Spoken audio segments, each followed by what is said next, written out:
ঢাকায় কথায় কথায় নির্যাতন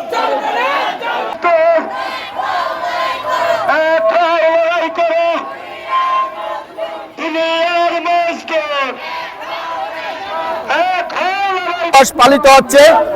আপনারা জানেন 1886 সালে আমেরিকার হে মার্কেটে শিকাগো শহরে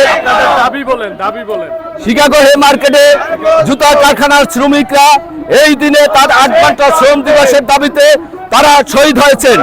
কিন্তু আজকের যুগে এই আধুনিক দাস সমাজ ব্যবস্থার যুগে আজকে আমাদের গার্মেন্টস শ্রমিকরা আধুনিক কায়দায় আজকে গার্মেন্টস মালিকদের দাস হিসাবে পরিণত হচ্ছে। আমরা 1886 সাল থেকে এ পর্যন্ত যে লড়াই সংগ্রাম শ্রমিকদের স্বাধীনতা, শ্রম অধিকারের স্বাধীনতা, শ্রমের কর্মক্ষেত্রে নিরাপদ কর্মক্ষেত্র আজও পর্যন্ত তা নিশ্চিত হয় নাই। শ্রমিকদের শ্রম মূল্য আজও পর্যন্ত হয় নাই। আজকের এই আধুনিক শ্রম দাসের বিরুদ্ধে আমাদের এই সংগ্রাম। আমরা চাই যে আজকের শ্রমিকরা তাদের রক্ত ভেজা যে শ্রম, এই শ্রম যতক্ষণ পর্যন্ত তাদের ঘাম না শুকানো আগে মালিক যেন শ্রমিকের শ্রমের মজুরি দিয়ে দেয়। আজকের এই হোক আমাদের প্রতিবাদ এবং আমাদের দাবি। দিবসের ইতিহাস আপনারা সবাই অবগত আছেন। আমি শুধু বলবো যে আমাদের বাংলাদেশে একই দেশে দুই আইন এটা পরিবর্তন করতে হবে। কারণ এক দেশের শ্রমিকরা কেউ ছুটি পায় 11 দিন, আর কেউ ছুটি পায় 6 দিন 2 দিন, আর উৎসব ছুটি কেউ পায় 3টা, আর গার্মেন্টস শ্রমিকরা পায় 2টা। এই রকমের না করে বাংলাদেশে যে গার্মেন্টস শ্রমিকদের মাতৃত্ব কল্যাণ সুযোগ সুবিধা শ্রমিকদের, নারী শ্রমিকদের মাতৃত্ব কল্যাণ ছুটি হচ্ছে 4 মাস, আর সরকারি শ্রমজীবীদের ছুটি হচ্ছে 6 মাস।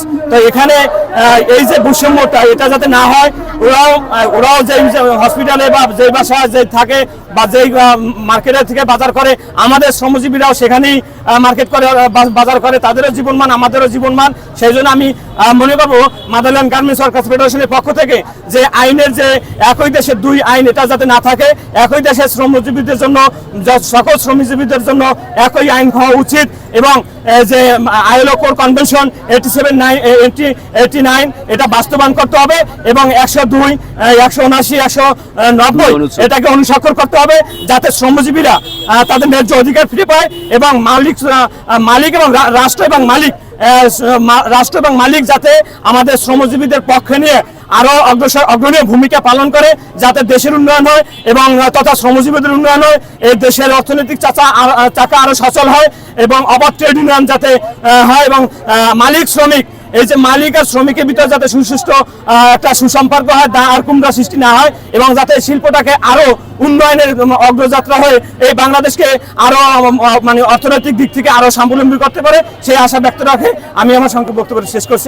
এই আন্দোলন আমেরিকা থেকে শুরু হয়েছিল, আমেরিকা থেকে শুরু হয়েছিল, শ্রমিকের জীবনের বিনিময়ে আজকের এই দিনটা আমরা পেয়েছি। আমাদের আজকে এই 1 মে আমাদের দাবি শ্রমিকদের মাতৃত্বকালীন ছুটি 6 মাস দিতে হবে, সাথে পিতৃত্বকালীন ছুটি দিতে হবে এবং আইএলও কনভেনশন 109, 190 অনুসরণ করতে হবে এবং রেশন চালু করতে হবে। নারীরা সবচাইতে বঞ্চিত। কথায় কথায় শ্রমিক ছাঁটাই হচ্ছে নাই, পুরুষ নিয়োগ নাই, পুরুষ নিয়োগ দিতে হবে। কথায় কথায় নারীদের উপরে নির্যাতন হচ্ছে। মাতৃত্বকালীন সুবিধা থাকা আইনে থাকা সত্ত্বেও শ্রমিকদের কোনো মাতৃত্বকালীন সুবিধা দিতে চাচ্ছে না অনেক ফ্যাক্টরি।